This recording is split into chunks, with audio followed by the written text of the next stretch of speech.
आज भारताचं संविधान 26 जानेवारी 1950 साली अंमलात आलं. त्याला 75 वर्ष होत आहेत. वंदनीय हिंदू हृदय सम्राट शिवसेना प्रमुख बाळासाहेब ठाकरे यांचे सुपुत्र आणि शिवसेना पक्ष प्रमुख आदरणीय उद्धवजी ठाकरे साहेब यांनी हा अमृत महोत्सव वेगळ्या पद्धतीने साजरा करायचं ठरवलं. तुमचं आमचं सर्वांचं भाग्य आहे की संविधानाचं अमृत महोत्सवी वर्ष आपण सेना भवनाच्या समोर करतोय. याच्यासारखी मोठी आनंदाची गोष्ट नाही. आणि मग आता या ठिकाणी आदरणीय उद्धवजी ठाकरे साहेब येणारच. ते भारताचे पूजन करतील. आज आपल्या समोर देशात जे काही घडतंय ते पाहिल्यानंतर मधल्या काळामध्ये लोकसभेमध्ये आपण सगळ्यांनी संविधानाच्या संदर्भात देशाला कशी त्याची धज्जी उडवली जाते.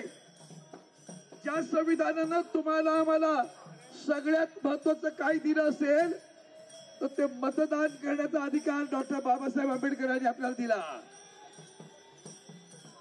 ते मतदान कुठं जात आहे असा प्रश्न निर्माण अमृत महोत्सवी वर्षात होते. आणि आज त्याचा म्हणून आदरणीय उद्धवजी ठाकरे साहेबांनी ठरवलं संविधानाचा मान आणि संविधानाचं पूजन करायचंय. त्या संविधानाची पालखी वाढण्यासाठी तुम्ही सगळे वारकरी या ठिकाणी आलात. शिवसेना म्हणजे वारकरी म्हणजे शिवसेना. त्या शिवसेनेचे वारकरी बावळे तुम्ही इथे आलात. तुमच्या खात्यावर भारताच्या संविधानाची पालखी इथं आली. त्याच्यापेक्षा आनंदाचा आणि बोलाचा क्षण असू शकत त्या लक्षात घ्या.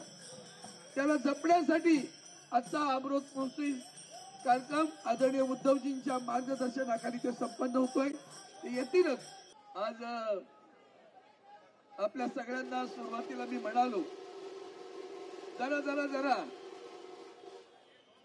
जरा वाजवायचंय. कुणाचं वाजवायचंय ते पहिलं ठरवा. आज आपल्या देशाला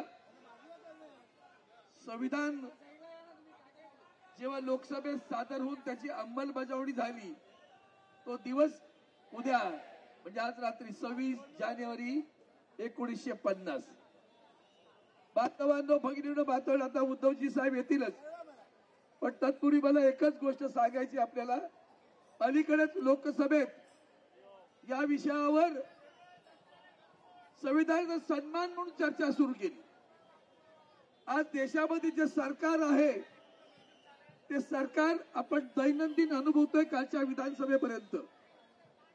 आणि त्या संविधानाच्या चर्चेमध्ये ज्या पद्धतीनं देशातलं सरकार रोज त्या संविधानाची अब्रू काढते, लाच काढते, धज्जी उडवते. बेशरमपणानं तिथं साजरा करताना त्या संविधानाचा सन्मान एकही दिवस राखला जात नाही. अलीकडचं उदाहरण म्हणजे इलेक्शन कमिशनर. ते निवडणूक आयोग कसा वागतोय तुमच्या सगळ्यांना लक्षात असेल. शिवसेनेचे पदाधिकारी म्हणून आपण ते सगळेजण अनुभवताय. या देशातला इलेक्शन कमिशनर सेशन नंतर झाला नाही आणि आजचा इलेक्शन कमिशनर म्हणजे भारतीय जनता पार्टीचा गुलाम म्हणून तिथे बसलेला आहे. त्याचा आपण निषेध केला पाहिजे. मनाला येते कारभार करतायत. आता सुद्धा इलेक्शन कमिशनरनं कसं निवडावं यासाठी देशाच्या संविधानामध्ये अतिशय चांगली प्रक्रिया होती. त्याच्यामध्ये देशाचे पंतप्रधान, विरोधी पक्षाचा नेता आणि सर्वोच्च न्यायालयाचे सरन्यायाधीश होते. या सरकारनं ते बदलून टाकलं आणि देशाचे पंतप्रधान, विरोधी पक्षाचा नेता सरन्यायाधीशालाच काढून टाकलं. आणि त्या न्यायाधीशांच्या जागेवर आता सरकार देशाचे पंतप्रधान सुचवतील तो मंत्री आपले उद्धवजी साहेब आलेले आहेत. उद्धवजी साहेब आगे बढ़ो. उद्धवजी ठाकरे साहेब आगे बढ़ो. काल त्याची तलवार कशी चढपली आपण सगळ्यांनी पाहिलं. शिवछत्रपती मैदानामध्ये अंधेरीला आदरणीय उद्धवजी साहेब ठाकरेंनी जी साठी काढली बोलू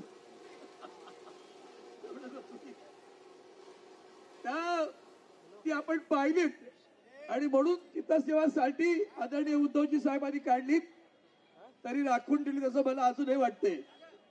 तलवार अजून तळपून येईलच.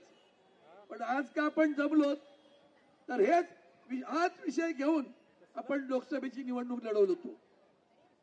देश का संविधान खतरे में है असं म्हणत होतो आणि आज या ठिकाणी त्या संविधानाचं संरक्षण करणं, त्या संविधानाचा सन्मान करणं म्हणून आता घोषणा दिलीत आपण देश का संविधान, देश का संविधान, आमचं संविधान, आमचं संविधान, जोरात आमचं संविधान. आता आदरणीय उद्धवजींना विनंती करतो की त्यांनी छत्रपती शिवाजी महाराजांना पुष्पहार अर्पण करावा, संविधानाची पूजा करावी. संविधानाची पूजा आपण संविधान पालखी मागे असेल साई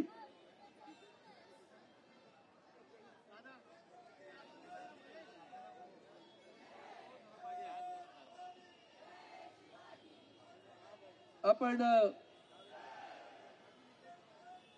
संविधानाची पालखी आणलेली आहे. त्या पालखीचं पूजन आदरणीय उद्धवजी साहेब यांच्या शुभ हस्ते होत आहे. त्यांनी संविधानाची प्रतिमा घेऊन आता भारत मातेच्या चरणी आदरणीय उद्धवजी संविधानाची प्रत सन्मान करत समोरचे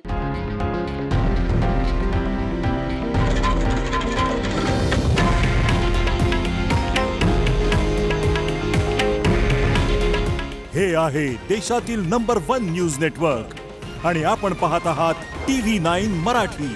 काळजी तुमची, हित महाराष्ट्राचं.